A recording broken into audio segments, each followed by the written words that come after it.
Good morning बच्चों। बेटा हमारा जो नेक्स्ट टॉपिक है वो है energy stored in a capacitor. हमने कैपेसिटर पढ़ा है बेटा। कैपेसिटर एक अरेंजमेंट होती है, ठीक है, in which a large amount of charge and hence energy is stored in a small space. एक छोटे से स्पेस में क्या क्या हो जाता है बेटा, हम एनर्जी स्टोर करते हैं, चार्ज स्टोर करते हैं, उसमें ऑटोमेटिकली एनर्जी स्टोर हो जाती है, ठीक है। और कैपेसिटर हमें पता है consist of two plates, one is insulated and other is earthed. इसका प्रिंसिपल पढ़ा है हमने, ठीक है। तो हमने सपोज कर लिया बेटा जो कंडक्टर की जो कैपेसिटर है उसकी जो दो प्लेट्स हैं, एक को कंडक्टर वन दूसरे को कंडक्टर टू मानेंगे, दे आर इनिशियली क्या है, वो अनचार्ज है, उनके ऊपर कोई भी चार्ज नहीं है, ठीक है। जैसे ये मान लिया हमने, ये दो कैपेसिटर्स की दो प्लेट्स हैं, ये कंडक्टर वन है, ये कंडक्टर टू है, और इनके ऊपर कोई भी चार्ज नहीं है, इनिशियली कैपेसिटर क्या अनचार्ज है। वैसे जनरली कैपेसिटर को हम चार्ज कैसे करते हैं बेटा, पॉजिटिव टर्मिनल को, बैटरी का पॉजिटिव टर्मिनल यहाँ एक प्लेट के साथ, बैटरी का नेगेटिव टर्मिनल दूसरे के साथ, तो एक के ऊपर पॉजिटिव चार्ज स्टोर होता है, दूसरी प्लेट के ऊपर उतना ही नेगेटिव चार्ज स्टोर हो जाता है, ठीक है। लेकिन हमने निकालनी है बेटा एक्सप्रेशन, मतलब एनर्जी स्टोर होगी, अब उस एनर्जी के लिए क्या निकालनी है, एक्सप्रेशन निकालनी है, ठीक है। कैपेसिटर की अरेंजमेंट होती है to store a large amount of charge and hence energy in a small space. तो अब वो जो एनर्जी है उसके लिए एक्सप्रेशन निकालनी है बेटा, वो कितनी एनर्जी स्टोर होगी कैपेसिटर में। तो उसके लिए हमने मान लिया कि जो कैपेसिटर्स हैं उसकी जो दो प्लेट्स हैं वो दे आर अनचार्ज, मतलब इनिशियली जो कैपेसिटर वो अनचार्ज है, मतलब conductor one and conductor two are uncharged, ठीक। और मान लो कि हमने कंडक्टर टू से पॉजिटिव चार्ज ट्रांसफर करना है to the conductor one, conductor two से ट्रांसफर करना है किसको, कंडक्टर वन को, कौन सा चार्ज, positive charge, in small instalment D Q, ठीक है। बहुत छोटे छोटे स्मॉल, मतलब स्मॉल डी क्यू चार्ज देते जाएंगे, ठीक है, till it's total charge becomes plus Q, Q कौन सा, कैपिटल क्यू, ठीक है। ये मान लिया हमने इतना चार्ज देना है, और बाई इंडक्शन जब यहां से पॉजिटिव चार्ज बेटा इधर ट्रांसफर होगा, उतना ही कहाँ आएगा, इसके ऊपर नेगेटिव चार्ज आ जाएगा। अगर इसमें हमने यहां से प्लस क्यू चार्ज ट्रांसफर कर दिया तो उतना ही इसके ऊपर माइनस क्यू चार्ज आ जाएगा, by law of conservation of charge, ठीक है। तो जब अब ध्यान देना, जैसे इसके ऊपर हम यहां से पॉजिटिव चार्ज ट्रांसफर करें in small instalment D Q, तो इसके ऊपर कौन सा चार्ज आता जाएगा, पॉजिटिव, और इसके ऊपर उतना ही नेगेटिव चार्ज आता जाएगा बेटा, ठीक है। अब ध्यान देना है, जैसे हमने यहां से डी क्यू चार्ज इधर को ट्रांसफर किया बेटा, इसके ऊपर पॉजिटिव चार्ज आ गया, तो अब जब ये जो डी क्यू चार्ज है, अब हमने ये प्लस डी क्यू चार्ज क्या हमने बोला है कि हमने यहां से पॉजिटिव चार्ज इधर ट्रांसफर करें, तो जब हम अगला जब नेक्स्ट डी क्यू चार्ज इधर को लेके आएंगे तो पॉजिटिव चार्ज क्या करेगा, उसको रिपेल करेगा, क्योंकि वो भी क्या है, पॉजिटिव चार्ज है, उसको रिपेल करेगा। तो बेटा उस रिपल्सन के अगेंस्ट क्या करना पड़ेगा, वर्क करना पड़ेगा, और वही वर्क किस फॉर्म में स्टोर होता है बेटा, इन the form of electrostatic potential energy in a capacitor, ठीक है। तो वो कैलकुलेट करनी है बेटा हमने। तो मतलब जब भी हम यहां से ये प्लस क्यू चार्ज इधर कंडक्टर टू से कंडक्टर वन में ट्रांसफर करेंगे तो कंडक्टर वन बिकम्स एट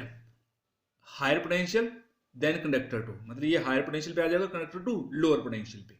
तो उस पोटेंशियल के अगेंस्ट क्या करना पड़ेगा बेटा, वर्क करना पड़ेगा, मतलब work has to be done external, वो भी कहां से, एक्सटर्नली वर्क करना पड़ेगा बेटा, अगेंस्ट दिस पोटेंशियल या against this electrostatic forces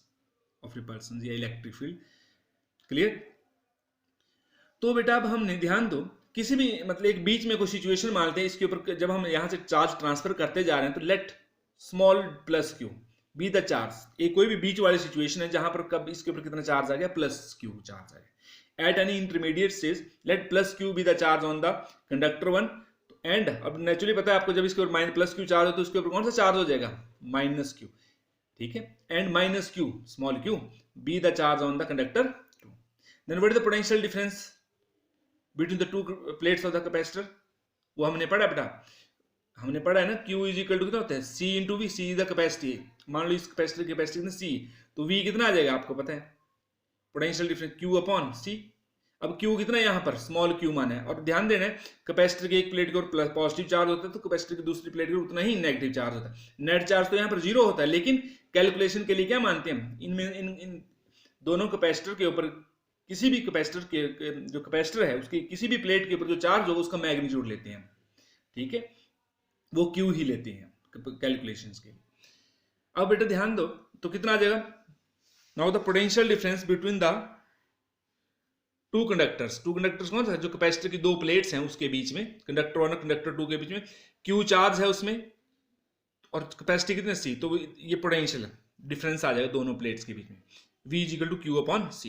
and C is the capacity of the capacitor, capacity मतलब कैपेसिटेंस ऑफ कैपेसिटर, या कैपेसिटी भी बोल सकते हैं, एक ही बात है वो, ठीक है। अब बेटा now amount of work done in giving the additional charge, अब हमने जिससे पोटेंशियल डिफरेंस है यहाँ पर, अब वो आ गया हमारे पास Q अपॉन C, अब हमने यहाँ से जो dq चार्ज एडिशनल चार्ज इधर को देना है, तो क्या करना पड़ेगा, इस पोटेंशियल अगेंस्ट क्या करना पड़ेगा बेटा, वर्क करना पड़ेगा एक्सटर्नली। तो कितना करना पड़ता है बेटा, वो small amount of work done in giving additional charge dq to the conductor 1 is dw, हमने पढ़ा वर्क डन क्या होता है बेटा, पोटेंशियल गुणा चार्ज, पढ़ा नहीं, वर्क डन पोटेंशियल गुणा चार्ज, पोटेंशियल कितना है Q अपॉन C गुणा चार्ज, चार्ज कितना देना है उसको, एक ट्रांसफर करना है कंडक्टर 2 से कंडक्टर 1 dq चार्ज। तो ये आ गया बेटा work small amount of work done. अब हमने क्या करना है, टोटल वर्क डन कैलकुलेट करना है, क्लियर। अब टोटल वर्क डन मतलब शुरू में कितना चार्ज था कंडक्टर के ऊपर, दोनों इनिशियली क्या माना हमने, अनचार्ज माना है, और टोटल चार्ज कितना देना है हमने उसको प्लस Q, तो हमने शुरू में 0 चार्ज था, कहां तक पहुंचाना है इस कंडक्टिंग प्लेट के ऊपर, चार्ज कितना लेना है प्लस Q। तो total work done in giving the charge to the conductor from 0 to plus Q,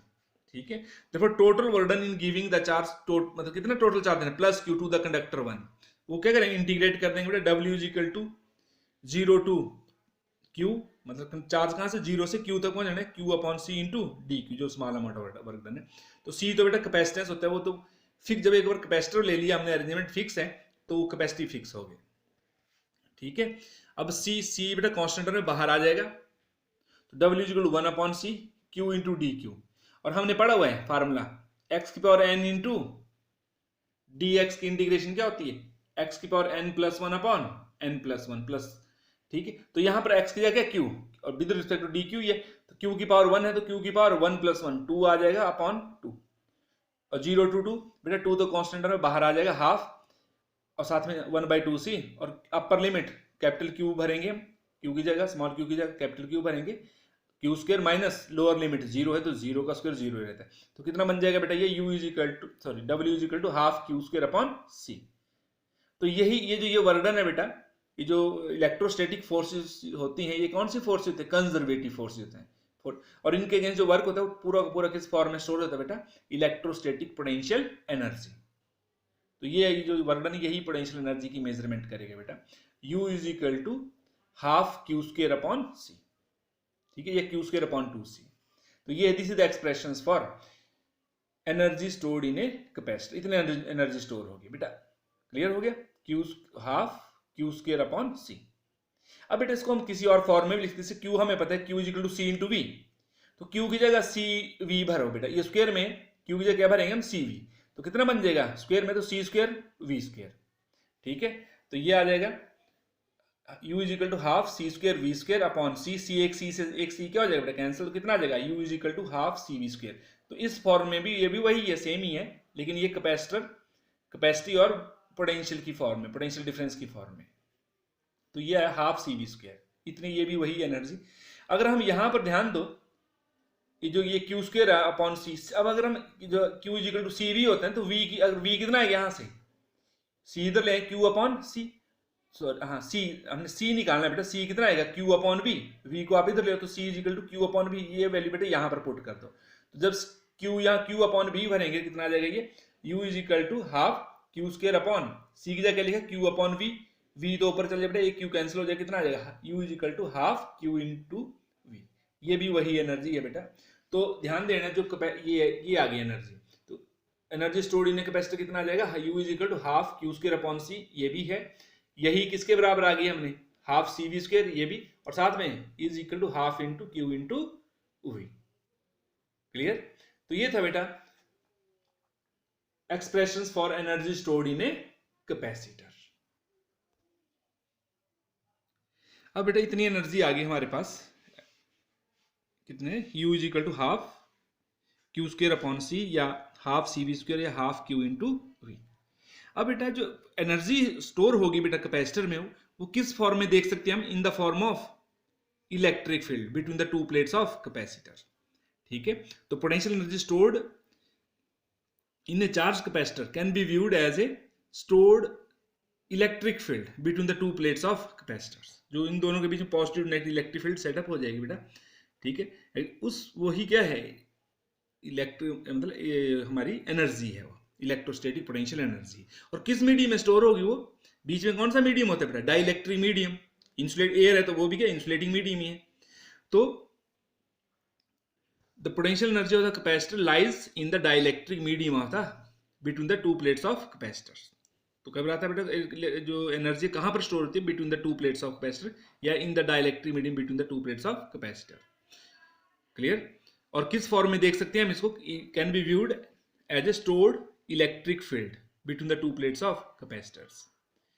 अब ये जो एनर्जी स्टोर होती है बेटा किसकी कॉस्ट पे होती है, जनरली हम क्या करते हैं बेटा इसको, या बैटरी से जब कनेक्ट करते हैं तो बैटरी में क्या होता है बेटा, केमिकल रिएक्शंस, तो उस केमिकल एनर्जी की कॉस्ट पे ये एनर्जी स्टोर होती है। Potential energy in the capacitor is obtained at the cost of chemical energy stored in the battery used for charge. अगर हमने उसका यूज किया होगा उसको, इस कैपेसिटर को चार्ज करने के लिए, तो उसकी जो केमिकल एनर्जी वही किसमें स्टोर होगी बेटा, इलेक्ट्रोस्टैटिक पोटेंशियल एनर्जी की फॉर्म में स्टोर होगी। अब ध्यान देना बेटा, जब हमने इसको, मतलब हमें पता बैटरी का पॉजिटिव टर्मिनल इधर जोड़ा होगा, नेगेटिव इधर जोड़ा होगा, तो कितना चार्ज ट्रांसफर हुआ बैटरी से, Q, ठीक है। और पोटेंशियल कितना है यहाँ पर, कितना माना है हमने, V, तो हमें पता Q इंटू V, बैटरी ने कितनी एनर्जी स्पेंड की है, energy spend by the battery in charging the capacitor, कितना आ जाए बेटा, वही वर्क डन पर है Q इंटू V, तो कितना चार्ज स्टोर किया हमने Q, और पोटेंशियल कितना V, तो इतनी एनर्जी स्पेंड की बेटा बैटरी ने, ठीक है, Q इंटू V। लेकिन देखो एनर्जी कितनी स्टोर हुई कैपेसिटर में, हाफ Q इंटू V, ठीक। एंड बैटरी ने इतनी एनर्जी दी लेकिन कितनी स्टोर हुई, हाफ Q इंटू V, तो बाकी हाफ कहाँ की चली गई, क्योंकि जब बेटा चार्जिंग करते हैं तो करंट फ्लो करता है, ठीक है। करंट जब ड्यूरिंग चार्जिंग क्या होगा, करंट फ्लो करेगा, तो करंट फ्लो करेगा तो हमें बेटा जब भी किसी वायर में करंट फ्लो करते इट बिकम्स हॉट, ठीक है, ये कई बार स्पार्क भी निकलती है, तो वो हीट की फॉर्म में एनर्जी क्या हो जाती है बेटा, लॉस हो जाती है। ओके बेटा, थैंक यू।